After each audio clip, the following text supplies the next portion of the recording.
नमस्कार दोस्तों, स्वागत है आपका यूपीएससी टू द पॉइंट में। आज हम जनवरी 18, 2023 का न्यूज़पेपर डिस्कशन करेंगे। तो सबसे पहले फ्रंट पेज में ये खबर है कि पाकिस्तान के प्राइम मिनिस्टर हैं वो पीस चाहते हैं। तो इसमें बेसिकली सिग्नल ये बात है कि Pakistan prime minister remarks couple with China's lifting its block on LET deputy chief to be listed as a global terrorist is being seen as an important signal to Delhi. India has welcomed the terror listing but is silent on Sharif's remark. Delhi will closely watch the interplay between Pakistan's civilian government and army for taking any step. तो China ने जो है जो UNSC का deputy chief थे मक्की, इसको जो है डेजिग्नेट करने में जो रोड़ा चाइना ब्लॉकिंग कर रहा था उसको हटा दिया और फिर पाकिस्तान के प्राइम मिनिस्टर ने स्टेटमेंट दिया है। तो ये पॉजिटिव रिमार्क है, लेकिन अभी आगे देखते हैं डेवलपमेंट इसमें क्या होगा। तो उस हिसाब से इंडिया फिर डिसीजन लेगा, फिर हम भी तब पढ़ेंगे जो भी डेवलपमेंट होगा। इसके अलावा फ्रंट पेज में कुछ भी काम का नहीं है। फिर यहाँ पे हम लोग आते हैं और नीचे, फिर उसके बाद ये एक्सप्रेस नेटवर्क में एक ये खबर है कि rare duck species sighted after 94 year. तो प्रीलिम्स में क्वेश्चन ये आ सकता है कि क्या नाम है इस डक का। इस पर ग्रेटर स्काउप, ठीक है, इसका नाम है ग्रेटर स्काउप और लोकली इसे कहा जाता है सदन गमन, ठीक है। जो भी प्रोनाउंसिएशन होता है, स्पेलिंग आप देख लीजिए, SADANGMAN, सदन गमन। और ये लोकटक लेक जो कि विष्णुपुर डिस्ट्रिक्ट ऑफ मणिपुर में है, वहाँ पे ये देखा गया है। तो 94 ईयर्स के बाद देखा गया है। इसे ब्लू बिल भी कहा जाता है, ग्रेटर स्काउप, सदन गमन या फिर ब्लू बिल, ठीक है। तो ये डक का स्पीसीज़ है, आपको ये चीज़ ध्यान में रखनी है। इसके अलावा दोस्तों एडिटोरियल पेज पे ये जो आर्टिकल है India and the new Eurasia, अगर आपका पॉलिटिकल साइंस ऑप्शनल है तो आप इसको देख सकते हैं, वरना इतना इंपॉर्टेंट नहीं है। फिर ये रेगुलेशन आ रहा है गेमिंग इंडस्ट्री में लेकर, ऑनलाइन गेमिंग को लेकर ड्राफ्ट रूल्स आए हैं, इस पे आर्टिकल है, लेकिन अभी ड्राफ्ट रूल्स हैं। फिर जब ये थोड़ा डिटेल्स में रूल्स आएंगे, रेगुलेशन आर्टिकल और एक्ट पार्लियामेंट पास करेगा, तो इस पर हम बात करेंगे। उसके अलावा एक डेमोसाइड स्टेप बाय स्टेप, ये आर्टिकल है डेमोक्रेसी से रिलेटेड।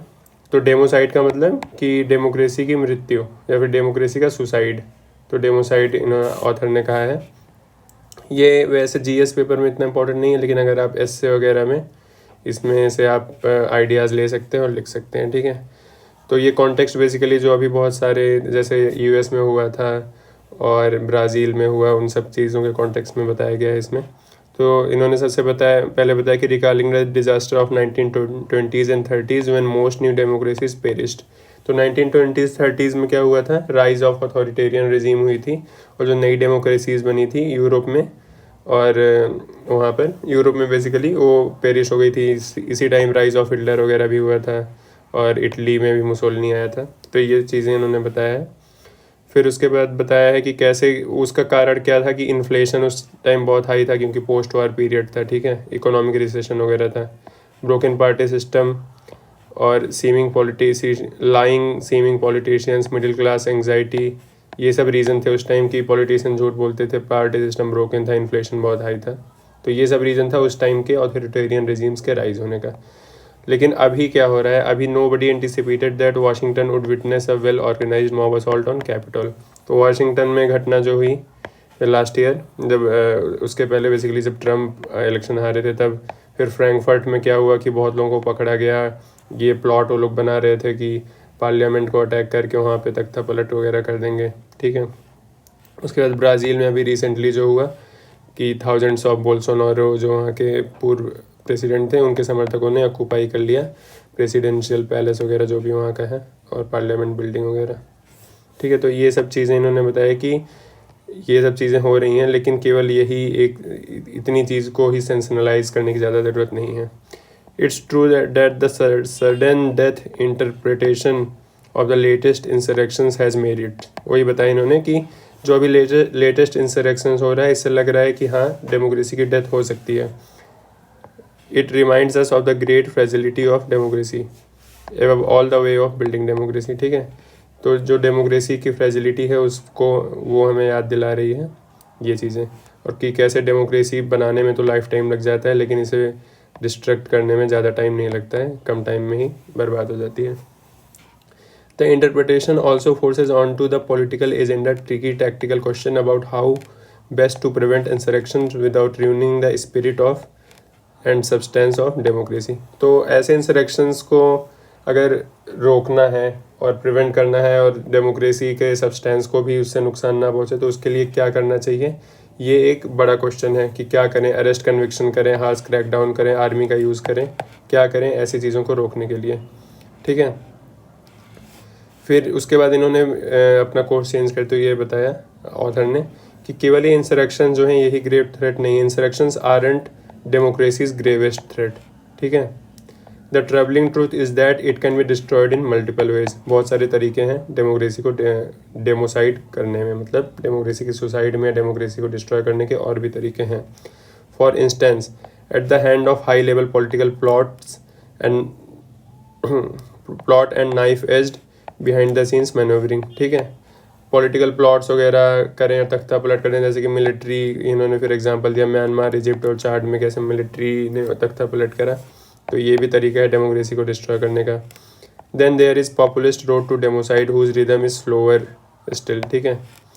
तो पॉपुलिस्ट रोड भी है डेमोसाइड का, मतलब डेमोक्रेसी के डिस्ट्रक्शन का, जैसे कि high level politician, game of thrones and populist demagoguery take years to win out to prove that ballots can be used to ruin democracy just as effectively as bullets। Basically ballets का मतलब elections का use करके majoritarianism लाकर इन सब चीज़ों से भी democracy को destroy किया जा सकता है। Democracies can perish still in other ways, ठीक है। और भी तरीके हैं डेमोक्रेसी के खात्मे के, पेरिश होने के, ठीक है। फिर इन्होंने बताया कि इन्वायरमेंट और सिविल सोसाइटी का बेसिकली इन्होंने जिक्र करा, जो कि आगे अभी हम देखेंगे। और in these times of rising anxiety about the future of democracy, its friends should pay attention on the way that democide can happen at tortoise pace, through the slow motion unspectacular convergence of social deprivation and environmental decay। Basically इन्होंने बोला कि democracy का टोर्टॉइज pace पे decay हो सकता है, slower decay, slower death हो सकता है। कैसे हो सकता है? सोशल डेप्रिवेशन और इन्वायरमेंटल डिके के कन्वर्जेंस से या कॉम्बिनेशन से। सोशल डेप्रिवेशन मतलब लोगों को उनका हक नहीं मिल रहा है, और इन्वायरमेंटल डिके मतलब आप समझ ही रहे हैं कि समाज मतलब पर्यावरण को नुकसान। इन जब दोनों चीज़ों का कन्वर्जेंस होगा, इसकी वजह से टोर्टॉइज के पेस पे डेथ होगा, और स्लोअर डेथ जो है सबसे खतरनाक होता है। The media fixation on the past years drama-ridden insurrection is understandable, ठीक है। जो मीडिया ने इतना हाई फाई ड्रामा बना दिया इन सब चीज़ों का, जो अनरेस्ट वगैरह हुआ था, वो ठीक है, हम समझ रहे हैं। But it risk tricking us into forgetting that democracy dies a slow motion death, not only when citizens suffer such indignities as domestic violence, poor healthcare, religious and racial bigotry, and daily shortage of food and housing. Democracies also destroy themselves step by step, slowly but surely, when they foul their earthly nest। तो इन्होंने बताया कि ये जो sensationalisation करा media ने, ठीक है, लेकिन उसमें एक चीज़ भूल गई मीडिया, ये कि केवल डेमोक्रेसी तभी नहीं मरते हैं जब लोगों को प्रॉब्लम्स होती हैं, डोमेस्टिक वायलेंस होता है, पुअर हेल्थ केयर होता है, रिलीजियस एंड रेशियल बाइगट्री होती है, डेली शॉर्टेज ऑफ फूड होता है। केवल इन्हीं वजह से डेमोक्रेसी की डेथ नहीं होती है, बल्कि डेमोक्रेसी की डेथ तब बिल्कुल निश्चित होती है, श्योरली, स्लोली एंड श्योरली की मतलब डेमोक्रेसी की डेथ स्लोली और श्योरली होती है तब जब जो है अपने अर्थली नेस्ट को हम बर्बाद करते हैं, फाउल करते हैं। अर्थली नेस्ट मतलब हम अपने मदर अर्थ को बर्बाद करते हैं, तब डेमोक्रेसी की डेथ होती है, ऐसा ऑथर कह रहे हैं, ठीक है। The blindness that comes when they give themselves over a homocentric delusion. और जो अंधापन आ जाता है जब हम होमोसेंट्रिक डिल्यूजन में रहते हैं। होमोसेंट्रिक डिल्यूजन मतलब कि केवल हम इंसानों के बारे में सोचते हैं और इंसानी प्रॉफिट नुकसान के बारे में सोचते हैं और मदर नेचर के बारे में नहीं सोचते हैं, तो हमारे अंदर ये अंधापन आ जाता है, जो कि हमें स्टॉप करता है, stops them from seeing that extreme weather events, pestilences and other environmental catastrophes not only breed power grabs and get people used to emergency rules। तब हमें ये नहीं दिखता है कि कैसे जो एक्सट्रीम वेदर इवेंट्स हैं और जो ये बीमारियां वगैरह फैल रही हैं, पेस्टिलेंसेस मतलब बीमारियां वगैरह जो एपिडेमिक्स फैलती हैं, और अदर इन्वायरमेंटल कैटास्ट्रॉफ की वजह से क्या हो रहा है कि पावर ग्रैबर्स अपने पावर को सेंट्रलाइज कर रहे हैं और इमरजेंसी रूल्स के लिए लोगों को यूज टू बना रहे हैं। अभी फॉर एग्जांपल कोविड वगैरह की वजह से क्या हुआ कि लॉकडाउन हो गया, तो बेसिकली एक टाइप का इमरजेंसी रूल था और लोगों ने एक्सेप्ट भी करा उस चीज़ को, ठीक है। तो इनकी वजह से डेमोक्रेसी की डेथ हो रही है। but that democracy won't have an earthly future unless its ideals and practices are rid of the old democratic prejudice that the people are rightful sovereign master of a nature treated as technologically controllable and as commercially exploitable resource for their use of enjoyment. तो basically ये बताया कि हमको ये mentality छोड़नी पड़ेगी कि लोग ही जो है सॉवरेन मास्टर हैं नेचर के और कुछ भी वो कर सकते हैं, एक्सप्लॉयटेशन कर सकते हैं रिसोर्सेज का अपने इन्जॉयमेंट के लिए। ये माइंडसेट हमको छोड़ना पड़ेगा। तो ये आर्टिकल काफ़ी अच्छा था। आप जो है डेमोक्रेसी से रिलेटेड कहीं पे कुछ लिखना हो तो आप लिख सकते हैं इसका यूज़ करके। इसके बाद दोस्तों ये article fox in the hen house है। इसमें बेसिकली इंदिरा जयसिंह जी जो कि लॉयर हैं सुप्रीम कोर्ट की, इन्होंने बताया है कि डिस्कस करा जो अभी यूनियन लॉ मिनिस्टर किरण रिजिजू ने रिकमेंडेशन बेसिकली लेटर भेजा था, उसमें बताया था कि एक सर्च कम इवेल्यूशन कमेटी बनाने की ज़रूरत है और वहाँ पे गवर्नमेंट की नुमाइंदगी भी होनी चाहिए, ऐसा चीफ जस्टिस को उन्होंने बोला था। तो इन्होंने सबसे पहले बोला कि ऐसी कोई सर्च कम इवेल्यूशन कमेटी होती ही नहीं है। पहली बात तो एज ऑफ नाउ CJI जो supreme court collegium comprises of CJI and 2 senior most जजेस of the supreme court in the appointment of chief justice of high court. ठीक है, तो chief justice of high court के appointment में collegium में क्यों कौन कौन होते हैं? चीफ जस्टिस ऑफ इंडिया और 2 सीनियर मोस्ट जज। उसके बाद बोला कि अपॉइंटमेंट ऑफ सुप्रीम कोर्ट जजेस में चीफ जस्टिस के साथ 4 सीनियर मोस्ट जजेस होते हैं। ठीक, और कन्वेंशन क्या है? अभी क्या है, कन्वेंशन पे चीज़ें चलती है, कोई सर्च कमेटी नहीं है। Convention is that senior most जज of the high court is appointed as the chief justice of high court. ठीक है, सीनियर मोस्ट जज को अपॉइंट कर दिया जाता है, यही कन्वेंशन है, यही जनरली फॉलो करा जाता है। और केवल ये देखा जाता है कि वो अपने होम स्टेट का ना हो। फॉर एग्जाम्पल अगर कोई यूपी का रहने वाला है तो यूपी का चीफ जस्टिस नहीं बन पाएगा, या फिर इलाहाबाद हाई कोर्ट का चीफ जस्टिस नहीं बन पाएगा। और कन्वेंशन ये भी है कि ordinarily it is the only chief justice of high court who are appointed to the supreme court. ठीक है, ये भी एक तरीके का वो है, कन्वेंशन है। तो बेसिकली सर्च की ज़रूरत पड़ती नहीं है।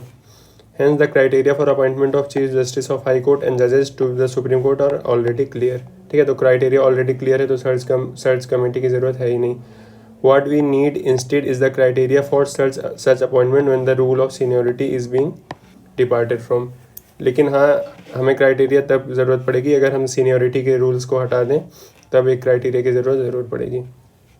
फिर उन्होंने पॉलिटिकल ये थोड़ा हो जाता है कि कैसे इन्होंने बताया कि बहुत क्लीवरली ये सरकार काम करना चाह रही कलीजियम सिस्टम के अंदर आने का, जो कि केवल जजेस के अभी केवल जजेस होते हैं कलीजियम में, तो सरकार चालाकी से अंदर आना चाहती है।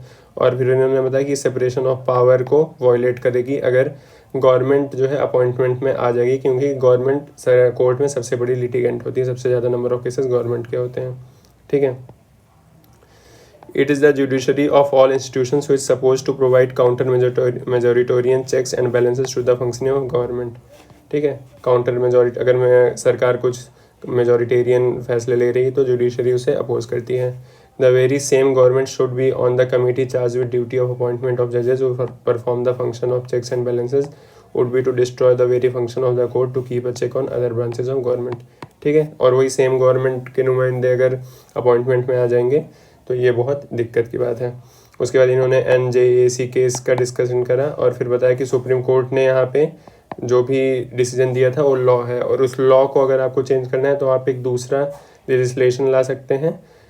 ठीक है, या फिर सुप्रीम कोर्ट के लिए अपील कर सकते हैं सुप्रीम कोर्ट में कि एक बड़ी कॉन्स्टिट्यूशनल बेंच बैठे और इसको दोबारा इस फैसले को देखे। लेकिन सरकार ने ये इन दोनों में से कोई एक चीज़ भी नहीं की। ठीक है, 2 वेज ऑल्टरिंग का, तो सरकार ने ऐसा कुछ नहीं किया, जबकि सरकार पॉपुलिस्ट मेजर अपना रही है। पब्लिक में प्रेसिडेंट और लॉ मिनिस्टर लोग वाइस प्रेसिडेंट बेसिकली स्पीच दे रहे हैं और एक माहौल जुडिशरी के खिलाफ और जुडिशरी को बदनाम करने का एक माहौल क्रिएट किया जा रहा है। ठीक है, ये इसमें ये लिखा है कि जुडिशरी को मेलाइन करने का माहौल क्रिएट कर जा रहा है, पब्लिक ओपिनियन को बदलने का कोशिश करा जा रहा है। फिर उन्होंने बोला कि this is not to suggest that there is nothing wrong with the selection criteria of appointment of जजेस टू हाई कोर्ट। तो हाई कोर्ट में जजेस का अपॉइंटमेंट में दिक्कत है और इसमें इसको बदलने की थोड़ी इसमें चेंज करने की ज़रूरत है वहाँ पे, क्योंकि सर्च कम सिलेक्शन कमेटी की ज़रूरत पड़ सकती है, क्योंकि वहाँ पे कोई ऐसा क्राइटेरिया फिक्स नहीं है जब हाई कोर्ट में जजेस की अपॉइंटमेंट होती है। The search has to begin there significantly the law minister letter does not spell out criteria to be followed for appointment to the high court. अब हाई कोर्ट में ज़रूरत है, लेकिन लॉ मिनिस्टर ने जो लेटर लिखा था उसमें हाई कोर्ट की बात करी गई नहीं है, उनको केवल सुप्रीम कोर्ट से मतलब है। ठीक है। अभी क्या होता है बेसिकली हाई कोर्ट में कि हाई कोर्ट के चीफ जस्टिस और 2 वहाँ के सीनियर जज वो जो है रिकमेंडेशन बेसिकली स्टेट गवर्नमेंट को देते हैं, फिर वहाँ से प्रेसिडेंट के पास जाता है और फिर प्रेसिडेंट अपॉइंटमेंट करते हैं। तो वहाँ पे ज़रूरत पड़ती है कि थोड़ा सर्च वगैरह करने की, क्योंकि वहाँ पे कोई क्राइटेरिया फिक्स नहीं है, कोई ऐसा वो नहीं है। Appointment must be made on criteria laid down and published in advance, तो ये बात करी गई है। द वन श्योर, अब इन्होंने एक सजेशन भी दिया कि क्या क्राइटेरिया हो सकता है। The one sure way of choosing the best available candidate is to allow the expression of interest and self nomination. ठीक है, सेल्फ नॉमिनेशन कर लें। बेसिकली ये है कि जो जज बनना चाहते हैं हाई कोर्ट के वो नॉमिनेट अपने आप को करें, फिर उसके बाद उनकी मेरिट के बेस पे फैसला लिया जाएगा। और फिर इन्होंने बताया कि self nomination will ensure diversity of class, caste, creed, sexual orientation, leading to an understanding of plurality and diversity that we need to see on the branch। तो सेल्फ नॉमिनेशन की वजह से डाइवर्सिटी वगैरह इंक्रीज होगी, ऐसा बोला है। फिर ये आर्टिकल भी हम नहीं पढ़ेंगे, कोई इतना काम का नहीं है। तो इस आर्टिकल में COP28 के बारे में बताया गया है। COP28 में बेसिकली ये हुआ है कि यूएई के मिनिस्टर हैं सुल्तान अहमद अल जबेर, इनको जो है इसका प्रेसिडेंट बना दिया यूएई ने, और ये एक वहाँ की ऑयल कंपनी के, बहुत बड़ी ऑयल कंपनी है, उसके चेयरमैन भी हैं। तो बेसिकली इन्वायरमेंटल एक्टिविस्ट वगैरह बोल रहे हैं कि ये कैसा कर दिया। तो फिर इसमें बताया कि कॉप में कॉन्फ्रेंस ऑफ पार्टीज़ जो समिट होती है, इसमें प्रेसिडेंट की पावर्स के बारे में बताया गया है। तो ऐसी कोई खास पावर होती नहीं है वैसे, बस ये थोड़ा मतलब देखने ऑप्टिक्स के लिए बैड है, क्योंकि मतलब अब ऐसे ऑयल कंपनी के चेयरमैन को उस चीज़ का प्रेसिडेंट बनाया है जो इन्वायरमेंटल डिग्रेडेशन और इसी के खिलाफ लड़ रही है। The president does not have any special powers but does play a key role in prioritising the agenda discussion and helping forge a consensus on important issues. ठीक है, एजेंडा वगैरह फॉर्मेशन और कंसेंसस डेवलप करने में काम करते हैं president. They are usually extremely active behind the scenes. ठीक है, ये सब होते हैं एज अ क्राइसिस मैनेजर काम करते हैं जो प्रेसिडेंट होते हैं कॉप के। और क्या, while the COP president does not have an influential role the final decision are always taken by consensus. तो कॉप में जो भी कॉन्फ्रेंस ऑफ पार्टीज में डिसीजन लिया जाता है वो कंसेंसस बेस पे लिया जाता है, कोई वोटिंग वगैरह नहीं होती है। ठीक है, अब चाइना की पॉपुलेशन डिक्लाइन हो रही है और इसके बारे में बताया गया कि कैसे क्या हुआ, मोर्टेलिटी वगैरह। तो आपको बेसिकली इसमें 1-2 चीज़ें हैं जो काम की, उसको जानना पड़ेगा। सबसे पहले TFR क्या होता है, टोटल फर्टिलिटी रेट। तो टोटल फर्टिलिटी रेट क्या होता है कि 15 to 49 एज की जो औरतें होती हैं वो कितना रिप्रोडक्शन कर सकती हैं, उस मतलब अपनी पूरी ज़िंदगी में कितना बच्चे बेसिकली उनके होंगे, इस चीज़ को कहते हैं टोटल फर्टिलिटी रेट। और ये स्टैंडर्ड है 2.1 अगर है तो इसका मतलब ये रिप्लेसमेंट फर्टिलिटी रेट है। इसका मतलब क्या है, पॉपुलेशन स्टेबल रहेगी इन लॉन्ग टर्म। ठीक है, मतलब पॉपुलेशन ना डिक्लाइन होगी ना इंक्रीज़ होगी अगर ये 2.1 है। ठीक है, ये आपको जानने की ज़रूरत है। इसके अलावा इसमें यह लिखा गया है कि चाइना में जो TFR था ये 2.1 से कम काफ़ी पहले ही हो गया था, लेकिन it took over 30 years for below replacement fertility rates to translate into negative population growth. तो लेकिन 30 साल लग गए इस चीज़ को नेगेटिव पॉपुलेशन ग्रोथ में ट्रांसलेट होने के लिए। मतलब अगर आपका TFR जो है 2.1 से कम हो भी जाता है ना, तो भी पॉपुलेशन कम हो जाएगी, ये ज़रूरी नहीं है। इसके लिए आपको काफ़ी टाइम लगेगा। चाइना के केस में ये 30 साल लग गए थे जब इनका TFR जो है 2.1 से कम हुआ, और जब पॉपुलेशन इनकी घटनी स्टार्ट हुई, जो कि 2021 में घटनी स्टार्ट हुई है पॉपुलेशन चाइना की। अब चाइना में दिक्कत क्या है, China's TFR according to its 2020 census was 1.3 birth per women. ठीक है, चाइना का TFR अभी है 2020 के सेंसस के हिसाब से 1.3, और 2010 में तो 1.2 था। तो चलो थोड़ा इम्प्रूवमेंट तो हुआ है। ठीक है, लेकिन 2.1 से अभी भी ये काफ़ी कम है। ठीक है, तो ये चाइना के लिए वरी की बात है, क्योंकि इनकी पॉपुलेशन डिक्लाइन हो रही है और आगे चल के और डिक्लाइन ही होगी। The real crisis of China however is that the decline in its population that is of prime working age. Population में चाइना में सबसे बड़ी दिक्कत ये है कि जो इनकी वर्किंग एज की पॉपुलेशन, जो प्रोडक्टिव पॉपुलेशन है, उसका डिक्लिनेशन हो रहा है, और वो 50% से China's working age population is projected to fall below 50% by 2045। ठीक है, तो ये चाइना के लिए वरी की बात है। फिर ज़्यादा लोग एज्ड हो जाएंगे तो डिपेंडेंसी ज़्यादा हो जाएगी, और उनके बेसिकली इंडस्ट्रीज़ वगैरह के लिए लेबर वगैरह नहीं मिलेगा। अब इंडिया के लिए क्या अपॉर्चुनिटी है, India has just begun seeing fertility rates fall to replacement level including in rural areas. तो इंडिया का जो TFR है ये 2.1 अब कहीं कहीं पे मतलब काफ़ी जगह पे अब TFR 2.1 के आसपास आ रहा है, ठीक है। तो फिर ये एजुकेशन वगैरह और इन सब चीज़ों की वजह से हुआ है, ये तो ठीक है। But even with fertility rate declines India's population is projected to degrow only after touching 1.7 billion about 40 years from now. तो TFR 2.1 के आसपास आ गया, लेकिन अभी लगभग 40 साल लग जाएंगे इंडिया को पॉपुलेशन को कम होने में स्टार्ट। बेसिकली 1.7 बिलियन पीक होगा इंडिया का पॉपुलेशन, जो कि 40 साल बाद होगा, उसके बाद से डिक्लाइन होने स्टार्ट होगी। Its share in the overall population process, जो वर्किंग एज पॉपुलेशन है उसकी शेयर जो है 50% 2007 में ही क्रॉस हो गई है। 50% से ज़्यादा हमारे प्रोडक्टिव पॉपुलेशन है। And it will peak at 57% towards the mid 2030, और पीक करेगा मिड 2030 में। बेसिकली यही डेमोग्राफिक डिविडेंड है।